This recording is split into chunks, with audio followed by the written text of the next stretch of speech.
तो नमस्कार सबको। धनतेरस की आपको खूब सारी शुभकामनाएं।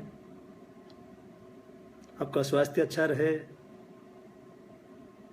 आपके घर में धन धान्य खूब सारा हो, घर में शांति हो, प्रेम हो,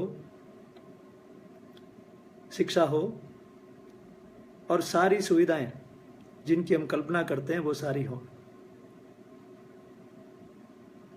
आज धनतेरस के दिन बहुत सारे लोग बाजारों में खरीदारी कर रहे होंगे, कई लोग गाड़ियां लाए होंगे, कई लोगों ने गहनों की खरीद की होगी, कई चांदी के सोने के सिक्के खरीद रहे होंगे।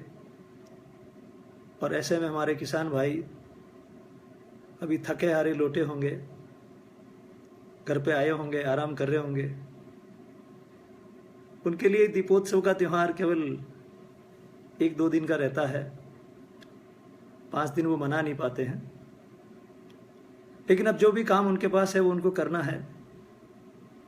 इस जीवन में उन्होंने इस काम को चुना है या भगवान ने उनको इस काम के लिए चुना है, तो उनको ये काम करना है। लेकिन बात यह है कि सदियों से हम लोग देखते हैं, सुनते आए हैं, किसान खेती करते हैं। और एक समय तो वो भी था जब 6 बोरी अनाज पैदा करते थे और उसमें से मात्र 1 बोरी घर पे ले जाते थे। इतना ज़्यादा लगान देना पड़ता था।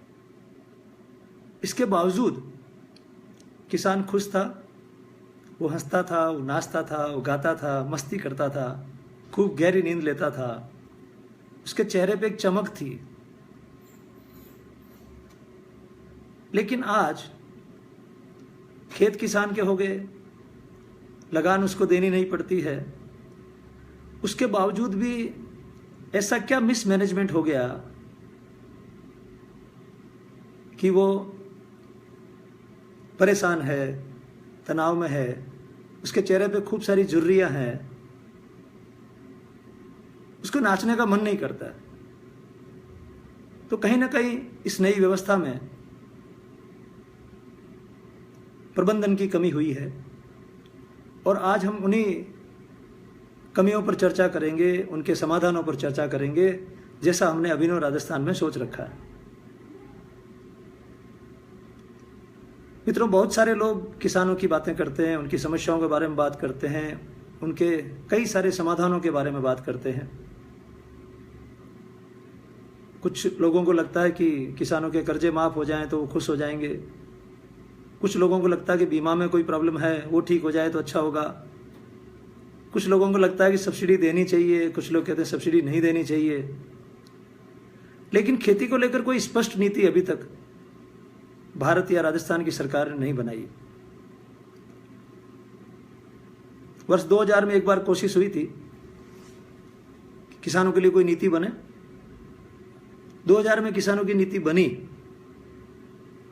और यह कहा गया कि हम लोग भारत में दूसरी क्रांति लाएंगे इसके बहाने से और किसानों को सुखी करके छोड़ेंगे। 1966 में एक बार पहले कोशिश हुई हरित क्रांति की, और इस 2000 वाली नीति को कृषि की दूसरी क्रांति कहा गया। अभी 2017 चलता है। हमने उस कृषि नीति को, उस कृषि नीति की सारी योजनाओं को खूब पढ़ा, खूब समझा, ऑफिसों में जाके चेक किया, गांव में जाके चेक किया। लेकिन हमें कहीं भी उस 2000 की कृषि नीति को लागू होना नहीं दिखा। लगा ही नहीं कि शासन की कोई प्राथमिकता में खेती है। भारत का कृषि मंत्री हो, राजस्थान का कृषि मंत्री हो या राजस्थान का कृषि आयुक्त हो, कभी नहीं लगता कि उनको खेती के बारे में कोई चिंता है। न हमने इन दिनों में कभी किसी कृषि आयुक्त को खेतों में घूमते हुए देखा, किसानों से बात करते हुए देखा। मैं तो 4-5 दिन से खूब हंस रहा हूं इस बात को लेकर कि जितनी रुचि गुजरात के चुनाव में दिखाई जा रही है, जितनी रुचि राजस्थान के 1-2 जगह चुनाव में दिखाई जा रही है, जितनी भागदौड़ प्रधानमंत्री और मुख्यमंत्री कर रहे हैं, काश ऐसी भागदौड़ किसानों के मामले में की जाती। ये सब लोग गांव-गांव जाते, किसानों से मिलते, उनसे बातें करते, कहाँ कमी रह गई है इसके बारे में पूछते, तो शायद अभी तक नज़ारा बदल चुका होता। लेकिन खेती प्राथमिकता में नहीं है, और ये हमारे देश का दुर्भाग्य है कि जिस देश में 3/4 आबादी प्रत्यक्ष अप्रत्यक्ष रूप से जिस काम में व्यस्त है, उसके बारे में कोई चर्चा नहीं होती है। ना प्रिंट मीडिया में चर्चा होती है, ना सोशल मीडिया में चर्चा होती है, ना चैनल पर चर्चा होती है। बात ही नहीं होती। खेती की बात करना आउटडेटेड बात होती है, फैशनेबल नहीं है। बुद्धिजीवी तो बिल्कुल बात नहीं करते, वो दुनिया भर की समस्याओं पे बात करते हैं, विश्व की समस्याओं पे बात करते हैं, भारत के बारे में बात करते हैं, लेकिन खेती पर उनका कोई रुझान नहीं बन पाया। लेकिन आखिर इस खेती का होगा क्या, तो हम इस पर आज बात करेंगे। खेती कितनी आवश्यक है भारत में, राजस्थान में खेती की कितनी संभावनाएं हैं, इस पर हम बात करेंगे, बड़े आराम से चर्चा करेंगे। बीच बीच में जैसे मैं आपके क्वेश्चंस को, आपकी सलाह को समझ पाऊंगा, उस पर भी बोलूंगा। लेकिन अब मैं आपसे अनुमति चाहता हूं कि मैं अपनी बात को राजस्थानी भाषा में कह सकूं, ताकि राजस्थान के ग्रामीण अंचल में रहने वाले लोग मेरी बात को सहज भाव से समझ सकें। पहली बात आपने आ समझनी पड़ेगा कि खेती का विकास बिना, किसान का विकास बिना भारत और राजस्थान रो विकास कतई संभव नहीं है।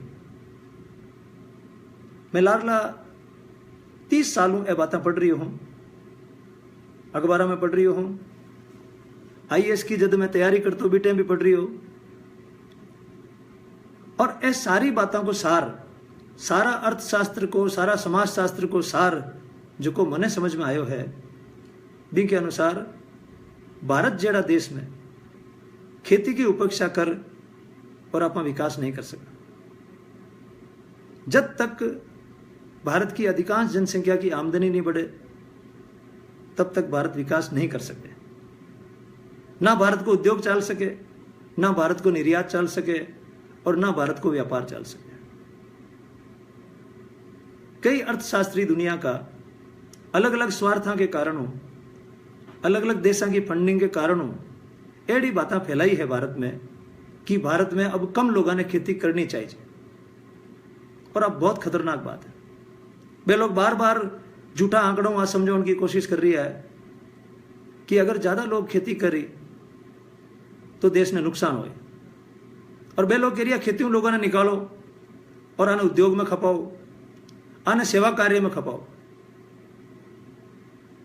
और वो पूरा जो डिजाइन है, पूरी जो की धोखाधड़ी की रचना है, आ दूसरा देशों में चालिया करे, वहां का बड़ा बड़ा पूंजीपतियों का हाथों में चालिया करे, और अपना देश का पूंजीपतियों ने भी में शामिल कर ले, और कुछ अखबारों ने, चैनल ने, सब ने इस तरीकों में यूज करे कि कई बार अपने भी लाग जाओ। हाँ, खेती में ज्यादा लोग है, मुनाफो कम है, बाहर निकलना चाहिए, नौकरियां करनी चाहिए, और हर आदमी बात में दोहरावे कि खेती घाटा का धंधो है, खेती बाहर निकलो। और कोई भी झूठी बात बार बार दोहरावे तो सच